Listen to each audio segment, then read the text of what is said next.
नमस्कार आप सभी को। स्वागत है आपका आकाश सूर्यनगर जयपुर की ब्रांच पर। जैसा कि आपको पता है, रीनीट यूजी 2026 का एग्जाम हो चुका है और हमारे बच्चों ने बहुत अच्छी परफॉर्मेंस दी है। उनमें से कुछ स्टूडेंट्स आज हमारे साथ प्रेजेंट हैं।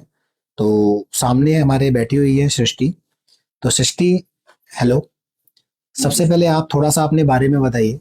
Myself, Srishti Sharma. I am a student of Akash Institute at Suranagar. Okay. अच्छा, आपका अभी रीनीट में कितने मार्क्स आ रहे हैं? It was about 635. 635। बहुत अच्छा स्कोर किया सृष्टि ने। अच्छा, आपकी सफलता के पीछे आप किसका योगदान मानते हो? Teachers, parents, and my friends who always support me. Parents ने कभी प्रेशर बिल्ड नहीं करा, जितना पढ़ना है आपको अपने हिसाब से पढ़ो, जो वेरी गुड। पढ़ना है। पेरेंट्स, टीचर्स ने हमेशा मोटिवेट किया कि और अच्छे मार्क्स ला सकते हो और अच्छे से प्रिपेयर करो। तो वेरी गुड। अच्छा, इस पूरी तैयारी में आपका सबसे कठिन दौर क्या था और उससे आप बाहर कैसे निकले? कठिन दौर जस्ट व्हेन हम जब क्वेश्चन सॉल्व करते हैं पर हमसे कोई क्वेश्चन नहीं हो रहे, बहुत सारे मतलब हमने पढ़ लिया, उसकी थ्योरी पढ़ ली, उसके कॉन्सेप्ट, वो रहता है कठिन दौर जब एग्जाम में नंबर नहीं आ रहे। तो देन वी सॉल्व, अपने टीचर्स ने उन्होंने मदद करी कि किस तरह से इनको करो, आराम से थोड़ा अच्छे से थ्योरी को एक्सप्लेन करके, कॉन्सेप्ट बिल्ड करके। Very good. अच्छा, आपका डेली रूटीन क्या रहता था स्टडी का? डेली रूटीन मॉर्निंग में थ्योरी को रिवाइज करना, जो पिछली क्लास में लेक्चर में आपने पढ़ा है उसको रिवाइज करो, एंड देन कोचिंग, और उसके बाद घर जाके क्वेश्चन प्रैक्टिस, और जो उस दिन पढ़ा है उसको रिवाइज करना। Very good. रिवीजन जो है ना, वो सबसे इंपॉर्टेंट चीज है। अगर आप डेली का डेली रिवाइज कर लेते हो तो आपको कहीं भी कोई प्रॉब्लम नहीं आती। अच्छा, आपको सबसे टफ सब्जेक्ट क्या लगता था और आपने उसको कैसे इम्प्रूव किया? सबसे टफ सब्जेक्ट तो फिजिक्स ही लगता था। उसको इम्प्रूव करने के लिए क्वेश्चन सॉल्व करे, मॉड्यूल्स लगाई, मोमेंटम लगाई, और जो टेस्ट होते थे उसके क्वेश्चंस निकाले। Very good. देखिए, फिजिक्स में प्रैक्टिस की बहुत रिक्वायरमेंट होती है। केवल थ्योरी पढ़ने से काम नहीं चलता। तो जितनी ज्यादा आप प्रैक्टिस करते हो उतना आपका सब्जेक्ट इम्प्रूव होता है। अच्छा, ये बताइए कि आकाश इंस्टीट्यूट ने आपकी तैयारी करने में मदद कैसे की? काफी मदद की, बहुत ही सपोर्टिव टीचर्स थे जिन्होंने हमेशा मोटिवेट किया और हमेशा डाउट रिजॉल्व करवाए। इन्होंने अच्छा मटेरियल दिया, यहाँ के टेस्ट सीरीज जो इन्होंने हर टाइम टू टाइम टेस्ट लिए, उनसे भी काफी हेल्प हुई। हमें पता चला कि कौन सा आपका वीक पॉइंट है, किसे इम्प्रूव किया जा सकता है, किससे थोड़ा टाइम देने की और जरूरत है सब्जेक्ट को। इन सब में आकाश कोचिंग ने बहुत हेल्प की। Very good. जैसा सृष्टि ने बताया, देखिए आकाश इंस्टीट्यूट की जो टेस्ट सीरीज होती है ना, बहुत ही रिफाइंड होती है। हर तरह के क्वेश्चंस आपको देखने को मिलते हैं, और चाहे पेपर इजी हो चाहे टफ हो, है ना, कोई फर्क नहीं पड़ता। आप हर पेपर में अच्छा करोगे। अच्छा, ये बताइए कि जिस दिन एग्जाम था उस दिन की आपकी स्ट्रेटजी क्या थी?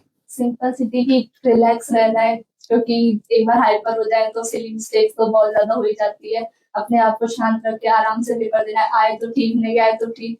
तो बस यही था। अच्छा, तो जिस टाइम पे आप एग्जाम हॉल में बैठे थे और एग्जाम दे रहे थे, वो 3 घंटे 15 मिनट कैसे निकले, जरा उसके बारे में बताइए। शुरू में तो थोड़ा लगा था कि जब तक पेपर नहीं आ जाता उसको थोड़ा बहुत देखते हैं कि लगता ही है कि पता नहीं कैसा पेपर होगा, क्या जाएगा। पर जैसे जैसे बायो सॉल्व करी वो थोड़ी इजी थी, तो आराम से जब किया तो सेटल डाउन हो गए कि आराम से किया। फिर बायो सॉल्व करी, बायो के बाद केमिस्ट्री के क्वेश्चन। बायो को देखकर आपको पता चल गया कि इजी है?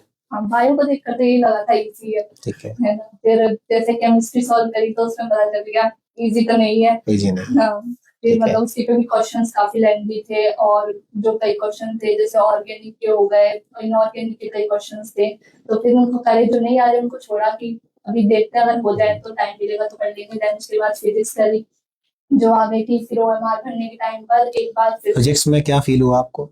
फिजिक्स तो अच्छी पेपर थी, अच्छा था। काफी अच्छी थी। अच्छा। ठीक लेंदी है। भी थे क्वेश्चंस, हाँ। उनको पढ़ने में टाइम लग रहा था बहुत। हाँ। ये, अच्छा, पेपर एक बार पूरा अटेम्प्ट करने के बाद लास्ट में आपके पास टाइम बचा था? हाँ, पूरा टाइम नहीं, मतलब मैंने कर लिया था। मैं मतलब जितना हो जाता है उसके डेट के मतलब आधा घंटा पहले तक कर लेती हूँ पेपर। फिर उसके बाद ओएमआर फिलिंग करके जो जिसमें डाउट है वो क्वेश्चंस वापस देखना, और फिर जो बच गए उन क्वेश्चंस को लगाती हूँ। अच्छा, ठीक है। तो ये 15 मिनट जो एक्स्ट्रा दिए थे एनटीए ने, वो आपके लिए बेनिफिशियल रहे? वो तो सबके लिए ही रहता है बेनिफिशियल, क्योंकि एक दो क्वेश्चन भी होना बहुत बड़ी बात होती है पेपर के अंदर। नहीं। ठीक है। अच्छा, ये बताइए कि जो स्टूडेंट्स अभी क्लासरूम्स में पढ़ रहे हैं और कम मार्क्स ला रहे हैं, उनके लिए आपकी क्या एडवाइस है? हम मार्क्स लाकर ये नहीं सोचना चाहिए कि नहीं होगा, क्योंकि अगर पढ़ेंगे तो कुछ भी हो सकता है। ऐसा तो कुछ नहीं है कि नहीं होगा, क्योंकि मैंने पिछले साल तो बहुत कम मार्क्स पे ही दिया। फिर अगर आराम से मतलब ढंग से अगर पढ़ाई करोगे और हर चीज को अच्छे से क्वेश्चन प्रैक्टिस करते वक्त से चलोगे तो हर मार्क्स इंक्रीज होंगे, धीरे धीरे तय होंगे, पर होंगे तो सही। बिल्कुल।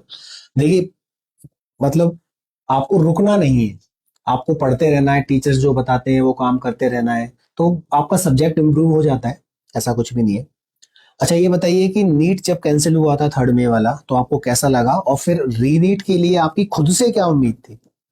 जब कैंसिल हो गया तो पहले तो शॉक ही लगा था, क्योंकि रिलैक्स मोड में जा चुके थे और वापस से वही सब चीजें पढ़ना, क्योंकि एक तो बहुत मुश्किल से खत्म होता है पेपर, लास्ट तक ये लगने लग जाता है वो आखिरकार, और फिर वापस उन सारी चीजों को पढ़ो, तो वो तो शौक वाली बात ही हो जाती है। पर फिर सोचा कोई बात नहीं है, हुआ है तो सबके लिए हुआ है, तो वापस तो पढ़ना ही। सोचा तो तब उतने नहीं तो थोड़े ज्यादा नंबर लाने का, तो करेंगे कोशिश। हम्म। नहीं, बहुत अच्छा। एक्चुअल में एग्जाम को वापस से देना, कैंसिल होना, एग्जाम किसी भी कॉम्पिटिटिव एग्जाम का कैंसिल होना, ये अपने आप में एक ट्रॉमा की तरह होता है स्टूडेंट के लिए। और उसको वापस से देना, 1-1.5 महीने तक उसकी तैयारी करके वापस से उस एग्जाम को देना, ये बहुत बड़ी बात है। उसमें जो स्टूडेंट अपने आप को और इम्प्रूव कर पाते हैं, आप समझ लीजिए कि उन्होंने बहुत अच्छी मेहनत की है। वो कोई मतलब किसी जंग को जीतने जैसा होता है।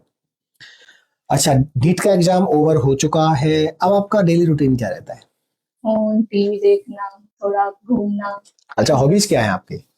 हॉबीज ऐसे तो कुछ नहीं, बैडमिंटन खेलना तो बैडमिंटन खेलते हो आप? थोड़ा बहुत। अच्छा, ठीक है।